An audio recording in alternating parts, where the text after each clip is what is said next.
نے ارشاد فرمایا پانچ چیزوں سے پہلے غنیمت جانو، پانچ چیزوں کے کھونے سے پہلے اس کی قدر کو، اس کی اہمیت کو، اس کی معنیت کو سمجھ لو، اس کی قدر کر لو۔ پانچ چیزوں کے جانے سے پہلے، پانچ چیزوں کے زوال ہونے سے پہلے ان کی اہمیت کو، اس کی قدر کو پہچانو۔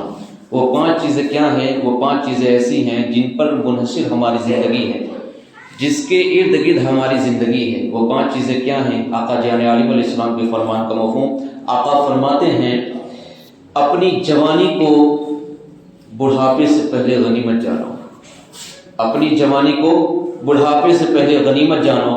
آقا فرماتے ہیں اپنی صحت کو، دوسری چیز اپنی صحت کو بیماری سے پہلے غنیمت جانو۔ تیسری چیز اپنی فرصت کو، فری وقت کو، خالی وقت کو غنیمت جانو مشغولیت سے پہلے۔ چوتھی چیز آقا فرماتے ہیں اپنی دولت کو، مالداری کو غنیمت جانو غربت اور فقیری سے پہلے۔ اور آقا فرماتے ہیں پانچویں چیز جو نہایت اہمیت رکھتی ہے اور کہتے ہیں یہی تو اصل ہے، پانچویں چیز یہ ہے کہ اپنی زندگی کو غنیمت جانو موت سے پہلے، کیونکہ جہان ہے تو جان ہے تو جہان ہے، جان ہے تو سب کچھ ہے۔ پانچ چیزوں میں نہایت اہمیت چیز رکھتی ہے جو جان۔ آقا فرماتے ہیں اپنی زندگی کو غنیمت جانو موت سے پہلے۔ موت آ گئی، سارا کی سارا دھرا کی دھرا رہ جائے گا، اس کے بعد چلے جائیں گے، نہ کچھ کام آئے گا، کوئی کام نہیں آئے گا۔ عزیزان گرامی، دولتیں جمع کرتے رہے، دولتیں جمع کرتے رہے، لیکن اچانک موت کا شکار ہوئے، وہ جتنی بھی دولتیں تھی کسی کام نہیں آئی، نہ اس کا مزہ لے سکے، نہ اس کو چکھ سکے، بنا چکے بنا ذائقہ لیے موت کے شکار ہو گئے۔ سیدنا شیخ سعدی رضی اللہ تعالیٰ فرماتے ہیں انسان کو دو ہی فکروں میں نے دیکھا، ایک تو یہ کہ اپنی پوری زندگی وہ اسی فکر میں ہوتا ہے کہ مجھے مال جمع کرنا ہے، مال جمع کرنا ہے، اور وہ مال جمع کرنے کی فکر میں، تفکرات میں مشغول ہوتا ہے، حتیٰ کہ اپنے مال کے حوالے سے اپنی جوانی کو قربان کر دیتا ہے، اپنی جوانی کو وقف کر دیتا ہے مال کمانے میں۔ پوری جوانی کو، پوری زندگی کو اس نے مال کمانے میں قربان کر دیا، اور جب مال کھانے کا وقت آیا، توجہ دے، جب پوری جوانی، پوری زندگی مال کمانے میں صرف کر دی، قربان کر دی، اور جب مال کھانے کی باری آئی مرض لاحق ہو گیا، بیماری لگ گئی، ایسی بیماری لگ گئی کہ ساری مال و دولت جو اس نے جمع کیے تھے خوشحال زندگی کے لیے، لیکن جب وہ دولت کھانے پینے کا وقت آیا ایسے مرض میں مبتلا ہو گیا کہ اس کی وہ تمام دولتیں اس کے علاج میں چلی گئی، مزہ تو پھر ہوا ہی نہیں۔ دولت جمع کر رہے تھے اس لیے کہ خوشحال زندگی گزاریں گے، قرار اور اطمینان کی زندگی گزاریں گے، لیکن جب دولت چکھنے کا وقت آیا تو ایسے مرض میں مبتلا ہو گیا، وہ تمام دولتیں علاج میں برباد ہو گئی۔ تو یہی ہماری زندگی کا حال ہے۔ عزیزان گرامی، عزیز سیدنا غوث العظم رضی اللہ تعالیٰ جب آپ خطاب فرماتے، آپ بیان فرماتے تو لوگوں کی چیخیں نکل جاتی، ایسی رقت طاری ہوتی، ایسا خشیت الہی کا ان پر غلبہ ہو جاتا سامعین پر کہ ان میں سے بہتوں کے جنازے نکلا کرتے تھے۔ ایک دفعہ آقا غوث العظم نے فرمایا اپنے بڑے بیٹے سیدنا عبدالجبار رضی اللہ عنہ سے آج تم بیان کرو، تو انہوں نے وہ بیان کرنا شروع کیا اور گھنٹوں انہوں نے بیان کیا، اور جب گھنٹوں انہوں نے بیان کیا تو سامعین میں کوئی وہ رقت والا جو ماحول تھا وہ نہیں آیا، لوگ خاموشی کے ساتھ آپ کا بیان سنتے رہے۔ اس کے بعد انہوں نے بیان کو موقوف کیا اور مرشد غوث پاک کے اپنے بابا جان غوث پاک کے پاس جاتے ہیں، کہتے ہیں بابا جان آپ جو بیان کرتے ہیں، میں نے بھی گھنٹوں بیان کیا لیکن آپ بیان کرتے ہیں تو آپ کا بیان سن کر لوگوں پہ رقت طاری ہو جاتی ہے، لوگ عش کرنے لگتے ہیں، لوگ خوف خشیت الہی سے رونے لگ جاتے ہیں، غش کھا کر گر جاتے ہیں۔ میں نے بھی بیان کیا لیکن یہ تمام چیزیں نظر نہیں آئی۔ غوث پاک نے فرمایا بیٹا ٹھہرو، میں بیان کرتا ہوں۔ آقا مرشد غوث پاک آئے بیان فرماتے ہیں، کیا بیان فرماتے ہیں وہ توجہ دیجیے گا۔ آپ فرماتے ہیں اے لوگوں آج میں تمہیں اپنے گھر کا ایک واقعہ بتاتا ہوں، اپنے گھر کی ایک بات بتاتا ہوں۔ کیا گھر کی بات ہے؟ آپ فرماتے ہیں کہ میری بیوی نے کئی دنوں سے دہی جمایا ہوا تھا کہ کھانے کے لیے دہی جمایا ہوا تھا وہ مٹی کے ہانڈی میں، تو آج جب تھکا ماندہ میں گھر کو پہنچا کہ آج دوپہر میں دہی کھائی جائے گی، کئی دنوں سے میری بیوی نے اس کو جمایا ہوا ہے، لیکن اتفاق ایسا کہ جیسے میں گھر پہنچا ہوں، میرے گھر پہنچنے سے پہلے اس ہانڈی پر جس میں دہی تھی، اس ہانڈی پر بلے نے اپنا پنجہ مار دیا۔ اب بلے کے پنجہ مارنے کی وجہ سے وہ ہانڈی زمین پہ گر گئی، ٹوٹ گئی اور تمام دہی گر کر بکھر گئی۔ تو افسوس، نہ میں کھا سکا دہی، نہ میری بیوی کھا سکی۔ اتنا ہی بیان کرنا تھا غوث پاک کا۔ سارے لوگ رونے لگے، آشاش کرنے لگے، لوگ خشیت الہی کی وجہ سے غش کھا کر گر گئے، کتنوں کے جنازے نکل گئے۔ اب حیرت کی بات ہے، آپ ہی سوچ رہے ہوں گے کہ اس میں کون سی ایسی بات ہے جسے لوگ سن کر رونے لگے؟ یار ایک بلے نے پنجہ مار دیا، دہی گر گئی، اس میں کیا رونے والی بات ہے؟ تو عزیزان گرامی، ہم صرف سمجھ رہے ہیں یہ دہی کا گرنا یہ ایک سمجھانے کے لیے غوث پاک نے یہ بتایا تھا، لیکن غوث پاک کی مجلس میں بیٹھنے والے ہماری طرح کوئی عام انسان نہیں ہوا کرتے تھے، بلکہ غوث پاک کے بیان کے مفہوم و معانی کو سمجھنے والے اہل دل ہوا کرتے تھے۔ وہ جانتے تھے کہ غوث پاک اپنے گھر کی بات نہیں کر رہے ہیں، غوث پاک کسی دہی کی بات نہیں کر رہے ہیں، غوث پاک کسی ہانڈی کی اور کسی عام بلے کی بات نہیں کر رہے۔ غوث پاک کے اس روایت اور اس واقعے کے بیان کا خلاصہ اور مطلب یہ ہے، غوث پاک فرما رہے ہیں کہ انسان اپنی پوری زندگی دولت جمع کرنے میں صرف کر دیا، انسان نے اپنی پوری زندگی اپنی پوری جوانی کو دولت اکٹھا کرنے میں قربان کر دیا، اور جب وہ وقت آیا کہ اب وہ دولت کھائے، وہ اس نے جو دولتیں جمع کی ہے اب اس پہ آرام کرے، اس کے ذریعے سے اپنی زندگی کو سکون کے ساتھ گزارے۔ جب وہ وقت آیا دولت کھانے کا تو ملک الموت نے پنجہ مارا اور اس کے وجود سے روح نکال کے چلے گئے۔ اس نے جتنی بھی دولتیں کمائی تھی، اس نے اس کا ذائقہ لیا نہ اسے چکھ سکا۔ عزیزان، تو پوری زندگی دولت جمع کرنے میں سب قربان ہو گئی، اور جب دولت کھانے کا وقت آیا یا تو مرض لاحق ہو گیا یا پھر ملک الموت نے ملاقات کر لیا۔ یہی ہے عزیزان گرامی۔ تو مالداری کو غنیمت جانو، غربت سے پہلے، فقیری سے پہلے، اور صحت کو غنیمت جانو، جوانی کو غنیمت جانو، بڑھاپے سے پہلے۔ اور یاد رکھیے، انسان کی زندگی میں 3 مرحلے ایسے آتے ہیں کہ جب وہ ہر نظر کا مرکز بنا ہوتا ہے۔ ایک تو جب انسان پیدا ہوتا ہے، ساری نظریں اسی پر ٹکی ہوتی ہیں، وہ ہر نظر کا مرکز بنا ہوتا ہے، تمام نظریں اسی کو دیکھتی ہیں۔ دوسرا مرحلہ جب وہ نکاح کے ماحول سے گزرتا ہے، یعنی جب شادی کرتا ہے، تب بھی جب وہ دولہا بنا ہوتا ہے، تب بھی ہر نظر کا وہ مرکز بنا ہوتا ہے، تمام نظریں اسی کو تلاشتی ہوتی ہیں۔ تیسرا مرحلہ جب بندہ اس دنیا سے چلا جاتا ہے، تب بھی وہ تمام نظروں کا مرکز بنا ہوا ہوتا ہے، ہر نظر اسی کو ڈھونڈتی ہے، تلاش کرتی ہے، اسی کو دیکھتی ہے۔ تو یہاں صرف عبرت کے لیے یہ بات سمجھنے کی، ورنہ تو کوئی یہ فکس نہیں ہے کہ کون جوانی میں مرے کون بڑھاپے مرے، لیکن صرف عبرت کے لیے۔ اب یہ 3 مرحلوں میں سے ایک مرحلے سے ہم سب تو گزر چکے، ہم پیدا ہو چکے، ایک مرحلے سے گزر چکے، بہت سارے اس میں وہ بھی ہیں جو دوسرے مرحلے سے بھی گزر چکے، یعنی نکاح کے مرحلے سے گزر چکے۔ صرف تیسرا مرحلہ باقی ہے، صرف تیسرا مرحلہ۔ اس کا مطلب یہ نہیں کہ یہ جو شادی بیاہ کر لے صرف وہی مرے گا، صرف عبرت کے لیے بات کر رہا، ورنہ پھر عزیزان گرامی ایسا بھی آپ نے بھی دیکھا ہے، یہ کوئی ڈھکی بات تو ہے نہیں کہ بوڑھا باپ گھر میں موجود ہے، جوان بیٹے کا جنازہ نکلا ہے۔ کل نفس ذائقۃ الموت، ہر نفس کو موت آنی، کب آنی ہے یہ کسی کو پتا نہیں، لیکن آنی ضرور ہے۔ عزیزان گرامی، اپنی جوانی کو غنیمت جانو، اور سرور دو عالم صلی اللہ تعالی علیہ وسلم نے ارشاد فرمایا، جس کا مفہوم و خلاصہ ہے، یہ جوانی جو ہے، ابھی خلاصہ نہیں بیان کرا، یہ جوانی جو ہے حاصل زندگی یہی ہے۔ انسان جب جوان ہوتا ہے 18 سال کی عمر سے اس کے بعد جو جوانی کا مرحلہ ہوتا ہے، اسی میں سب سے زیادہ چیلنجز اس کی زندگی میں آتے ہیں۔ جوان کی زندگی میں تمام مراحل آتے ہیں، اس میں اسے اپنے نفس سے جہاد بھی کرنا ہے، گناہوں سے بچنا بھی ہے، اللہ و رسول کی رضا والے کام بھی کرنے ہیں۔ یہی وہ وقت ہے جب انسان دولت میں جو ہے، دولت کمانے میں اپنی ذہنیت کو قربان کرتا ہے۔ یہی وہ وقت ہے جب انسان کی نفسانی خواہشات عروج پر آتی ہے۔ یہی وہ وقت ہے جب انسان کا ذہن گناہوں کی طرف زیادہ مائل ہوتا ہے۔ یہی وہ وقت ہے جب انسان کو گناہوں کی طرف زیادہ اس کا نفس راغب کرتا ہے۔ اسی وقت میں اور اسی وقت کے حوالے سے آقا جان علیہ السلام کے فرمان کا مفہوم ہے۔ آقا فرماتے ہیں، ابن آدم اس وقت تک قیامت کے میدان سے اپنا پاؤں نہیں ہٹا سکیں گے جب تک رب تعالیٰ کے اس سوال کا جواب نہ دے دیں۔ کون سا سوال ہے؟ رب تعالیٰ کی اس سوال کا جواب جب تک نہیں دے گا کوئی ابن آدم، اولاد آدم انسان، تب تک وہ قیامت کے میدان سے اپنا پاؤں ہٹا نہیں سکتا۔ وہ سوال یہ ہوگا، رب فرمائے گا اے میرے بندے میں نے تجھے جوانی دی، بتا تو نے میری عطا کی ہوئی جوانی کہاں خرچ کی، کہاں تو نے میری عطا کی ہوئی جوانی کو قربان کیا، صرف کیا، خرچ کیا۔ اب آپ ذرا تصور کریں، آپ اپنا، میں اپنا، ہر کوئی اپنا تصور اور خیال کرے کہ رب تعالیٰ جب ہم سے یہ سوال کرے تو کیا جواب دیں گے؟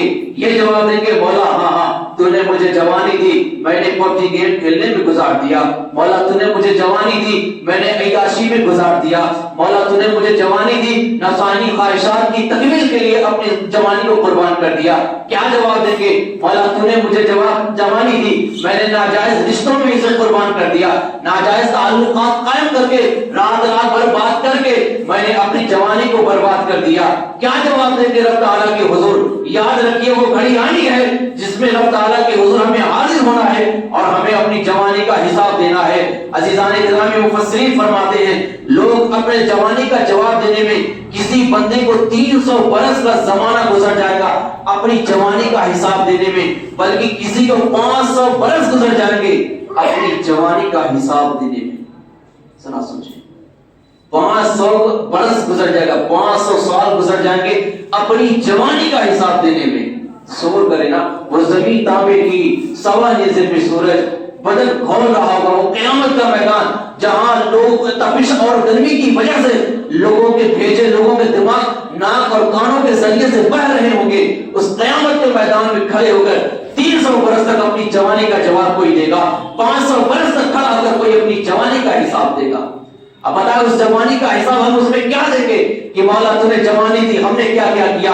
ہم نے شراب نوشی میں اپنی جوانی کو قربان کر دیا، زناکاری میں اپنی جوانی کو قربان کر دیا، چوری ڈکیتی میں اپنی جوانی کو قربان کر دیا، اللہ کی پناہ نافرمانی میں اپنی جوانی کو قربان کر دیا۔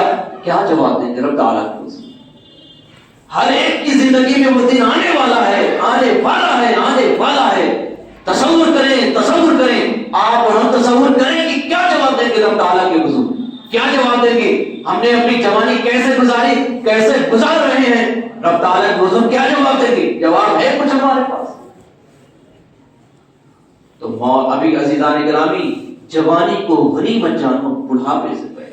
ابھی یہ بڑھاپا ابھی جوانی ہے، ابھی غنیمت ہے، یہ ابھی جوانی گئی نہیں ہے، ورنہ یار یہ جوانی جانا تو دور، زندگی کیسے چلی جاتی ہے انسان کو اس کا خیال تک نہیں ہوتا اور وہ اچانک موت کا شکار ہو جاتا ہے۔ ابھی حال ہی میں پڑوسی ملک میں 18 نومبر کو اس کی مہندی رسم تھی، اس کے بعد 19 تاریخ کو اس کی بارات گئی اور 20 تاریخ کو اس کے گھر ولیمہ اور 21 تاریخ کو اس کا جنازہ نکلا۔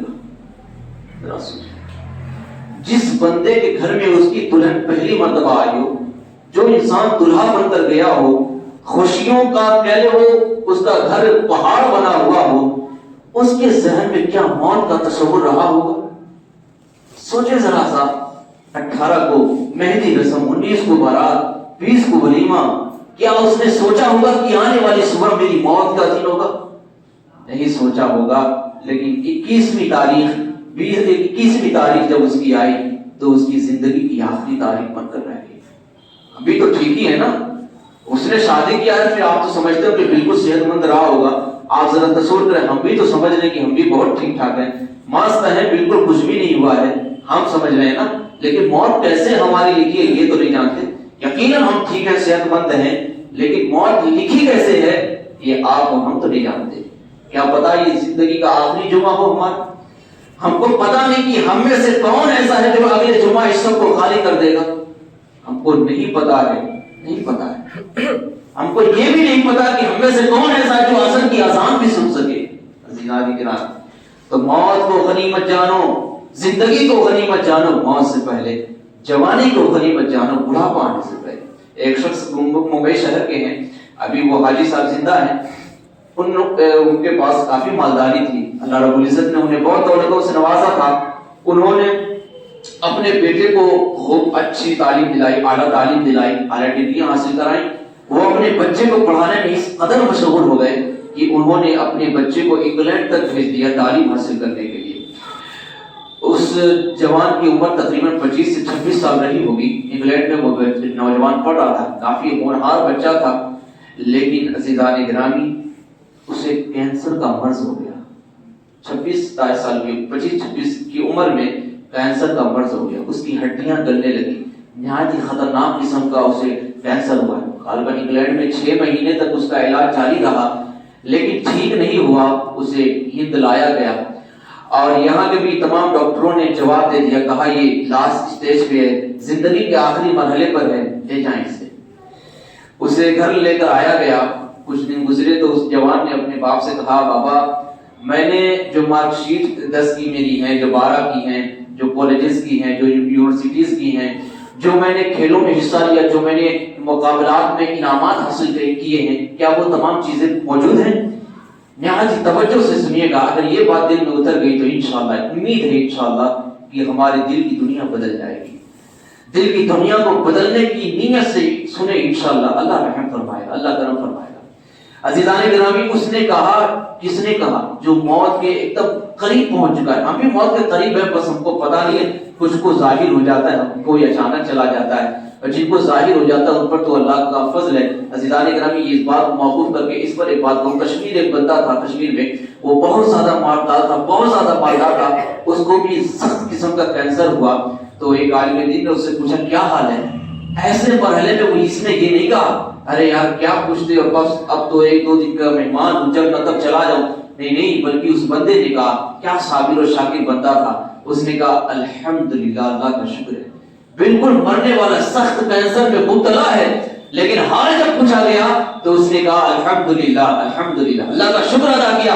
تو عالم دین نے فرمایا اس سخت مرحلے سے گزر رہے ہو اور یہاں شکر ادا کر رہے ہو، یہ بات سمجھ میں نہیں آئی، آخر کیا تمہارے بات کا ہم نے مطلب نہیں سمجھا، ذرا اس کو خلاصہ کرو، اس قدر کینسر میں مبتلا ہو اور شکر، یہ ذرا اس کا خلاصہ کر دو۔ اس جوان نے فرمایا، اس جوان نے کہا دیکھیے حضرت بات یہ ہے، 3 BMW میرے پاس گاڑیاں ہیں، بڑی بڑی کارز میرے پاس موجود ہیں، 3 پیٹرول پمپس میرے پاس ہیں، بہت دولتوں سے رب تعالیٰ نے نوازا، نہ یہ گاڑیاں میرے کام آ رہی ہیں، نہ یہ پیٹرول پمپ میرے کام آ رہے ہیں، نہ یہ میری دولتیں کام آ رہی ہیں، کچھ بھی کام نہیں آ رہا، یہ سب کی سب دھرا کی دھرا ہے، کچھ بھی کام نہیں آنے والا۔ تو کہا شکر ادا کرنے کی وجہ تو بتا دو، اس طرح کینسر ہے، شکر ادا کرنے کی وجہ بتا دو۔ اس جوان نے کہا شکر کرنے کی وجہ یہ ہے کہ میں نے ڈاکٹر کو دکھایا تو اس نے کہا 1 سے 2 مہینے تک تمہاری زندگی باقی ہے، تو شکر اس بات میں ادا کر رہا ہوں کہ میرے رب تعالیٰ کا شکر ہے، اس کا احسان ہے کہ اس نے مجھے اپنی مرنے سے پہلے 2 مہینے کا وقت دے دیا ہے، ورنہ اس دنیا میں کتنے ایسے بھی ہیں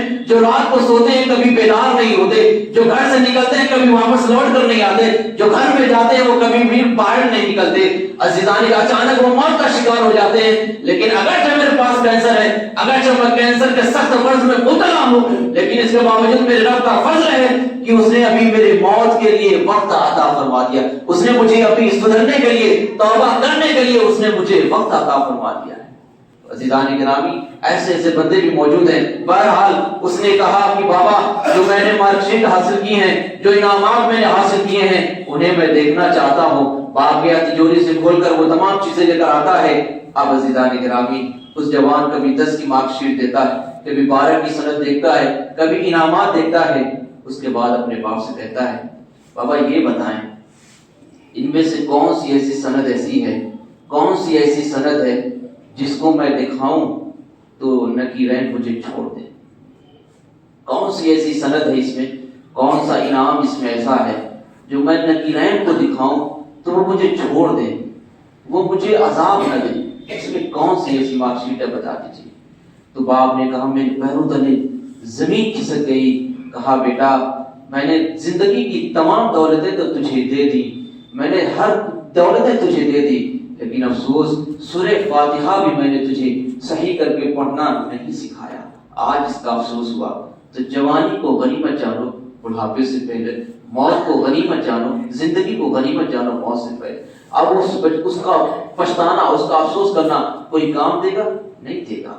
ہم کب اچانک موت کا شکار ہوں، اللہ نہ کرے کب کون سے بڑے مرض میں مبتلا ہو جائیں، کوئی جانتا نہیں۔ اس لیے عزیزان گرامی ان 5 چیزوں کو نہایت توجہ کے ساتھ یاد رکھ لے اور اس کو ذہن حاضر رکھ کے اپنی زندگی گزارے، انشاءاللہ کامیاب زندگی ہوگی۔ وہ مفہوم عرض کر کے اپنی بات کو ختم کر دوں۔ آقا فرماتے ہیں 5 چیزوں کو غنیمت جانو۔ 5 چیزوں سے پہلی چیز یہ ہے کہ صحت کو غنیمت جانو، بیمار ہونے سے پہلے۔ ایک ایسی عورت بھی ہے جس کے یہاں پہ پھوڑا ہوا ہے، اس قدر بڑا پھوڑا ہوا گردن پہ، اس قدر بڑا پھوڑا ہوا ہے کہ جب وہ سر اٹھاتی ہے تو اس پھڑیے سے خون اور پیپ بہنے لگتا ہے۔ اس نے کہا کہ حضرت دعا کر دیجئے، بس اتنی دعا کر دیجئے، اتنی دعا کر دیجئے کہ اے کاش میں اتنی ٹھیک ہو جاؤں کہ بس ایک سجدہ ادا کر لوں، اتنی میں ٹھیک ہو جاؤں کہ میں ایک سجدہ ادا کر لوں۔ یا تصور کریں یہ صحت کتنی عظیم نعمت رب تعالیٰ کی۔ وہ بیمار عورت تمنا کرتی ہے کہ اتنی ٹھیک ہو جاؤں کہ ایک سجدہ ادا کر لوں۔ ہمیں کیا ہوا ہے؟ ہم تو صحت مند ہیں، اس کے باوجود بھی رب تعالیٰ کی عبادت نہیں کرتے، ایک سجدہ کیا فرض نمازیں بھی ادا نہیں کرتے، اور جمعہ کو دن اگر آ بھی گئے تو 2 رکعت پڑھ کے فرار ہو جاتے ہیں۔ کیا ہماری زندگی ہے عزیزان گرامی؟ تو زندگی 5 چیزوں کو ذہن نشی کر کے گزارے۔ صحت کو غنیمت جانے بیماری سے پہلے، اور غربت کو، دولت کو غنیمت جانے غربت سے پہلے، فرصت کو غنیمت جانے مشغولیت سے پہلے، اور عزیزان گرامی یہ زندگی کو غنیمت جانے موت سے پہلے۔ اللہ رب العزت کہنے سننے سے زیادہ ہمیں عمل کی توفیق عطا فرمائے۔ دوران گفتگو آج یا سے پہلے میری زبانوں پہ سے کوئی بھی کفریہ کلمات